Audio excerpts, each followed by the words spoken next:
Hai, apa kabar? Semoga kabar kalian sehat selalu ya. Nah, di pembelajaran sebelumnya kita sudah mempelajari tentang pertumbuhan dan pembangunan ekonomi. Nah, pertanyaannya masih ingat kan dengan faktor yang mempengaruhi pembangunan ekonomi?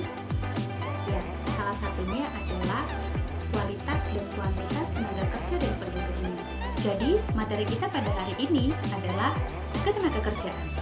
Sebelum kita memulai pembelajaran kita hari ini, marilah kita terlebih dahulu berdoa.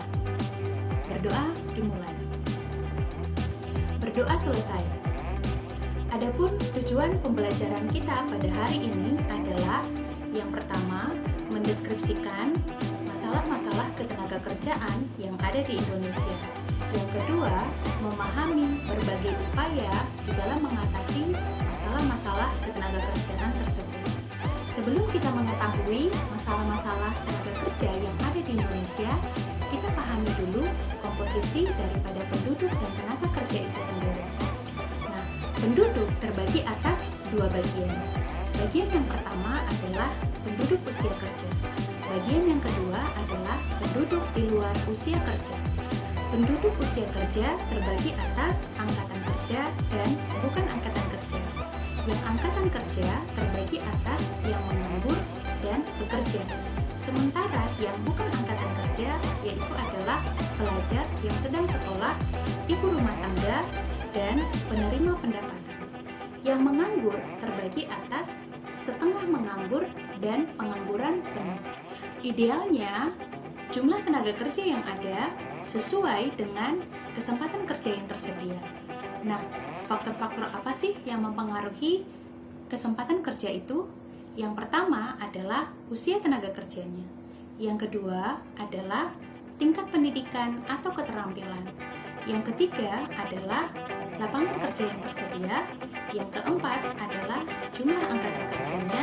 Dan yang kelima adalah besar permintaan masyarakat. Tenaga kerja itu sendiri terdiri atas 3 jenis. Jenis yang pertama adalah tenaga kerja yang terdidik. Nah, tenaga kerja yang terdidik adalah tenaga kerja yang membutuhkan pendidikan yang khusus, misalnya dokter atau hakim. Jenis yang kedua adalah tenaga kerja yang terlatih.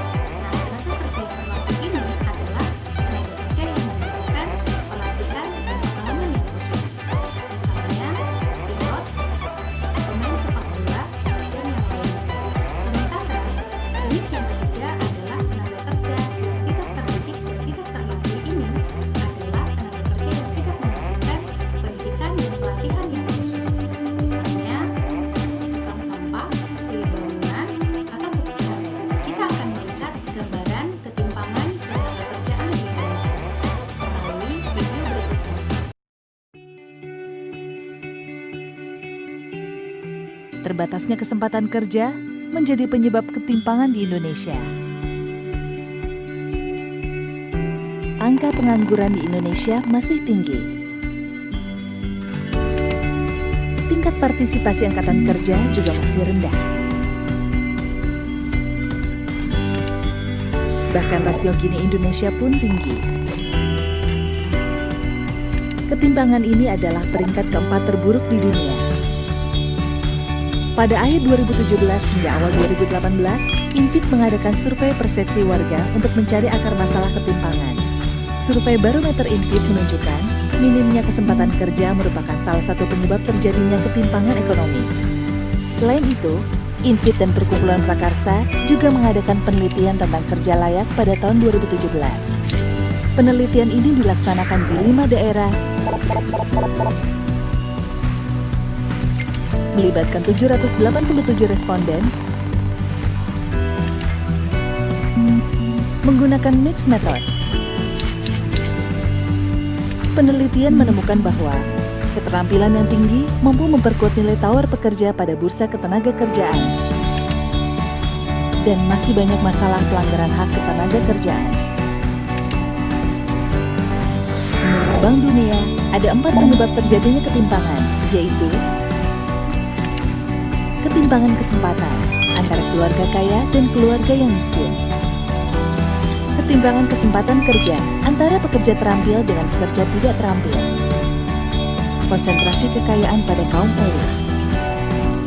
Keluarga miskin tidak mampu menanggung guncangan ekonomi. Di Indonesia, kondisi ini dipengaruhi oleh 62% tenaga kerja berpendidikan SMP ke bawah. Kebijakan ketenagakerjaan belum menjadi arus utama kebijakan pembangunan. Pendidikan tidak terintegrasi dengan ketenagakerjaan. Oleh karena itu, kami merancang 6 usulan kebijakan.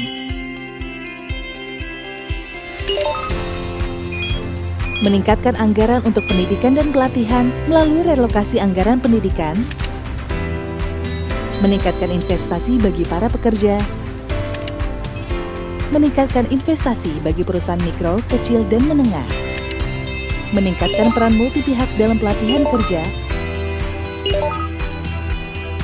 Mendorong dialog sosial tripartit dalam peningkatan keahlian dan keterampilan pekerja. Dan perubahan mendasar pada sistem pendidikan.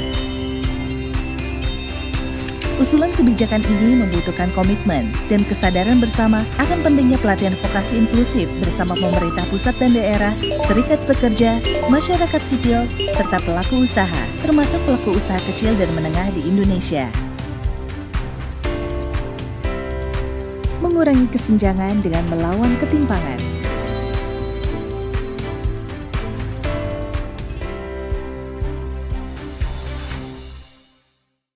Setelah kalian menonton video tersebut, sekarang kita masuk ke dalam diskusi kelompok. Nah, di dalam diskusi kelompok ini, kalian akan mengambil salah satu masalah ketenagakerjaan yang ada di Indonesia. Kemudian, silakan dianalisis masalah tersebut dan dicari upaya-upaya apa saja yang perlu dilakukan oleh pemerintah, serikat pekerja, masyarakat sipil, dan pemilik usaha tersebut di dalam mengatasi masalah-masalah ketenagakerjaan tersebut.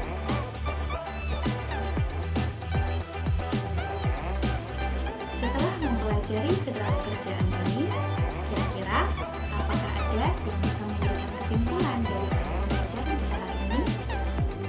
Ya, kesimpulannya adalah bahwa di Indonesia ternyata masih sangat banyak ketimpangan-ketimpangan yang ada di dalam masalah ketenagakerjaan.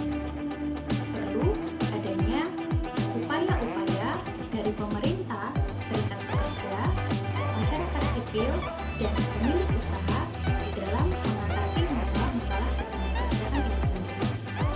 Setelah kalian menyelesaikan tugas kelompoknya, sekarang supaya kalian bisa lebih memahami materi tentang ketenagakerjaan ini, silakan kalian mengerjakan soal-soal yang sudah Ibu sediakan di sekolah.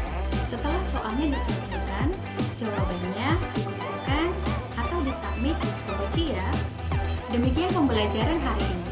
Semoga apa yang sudah Ibu jelaskan dari awal hingga akhir, kalian bisa mudah mengerti dan memahami apa yang sudah Ibu jelaskan tentang ketenagakerjaan. Sebelum kita mengakhiri pembelajaran kita hari ini, marilah kita berdoa. Berdoa selesai. Ya, terima kasih untuk perhatiannya hari ini. Sampai ketemu di kemudian hari.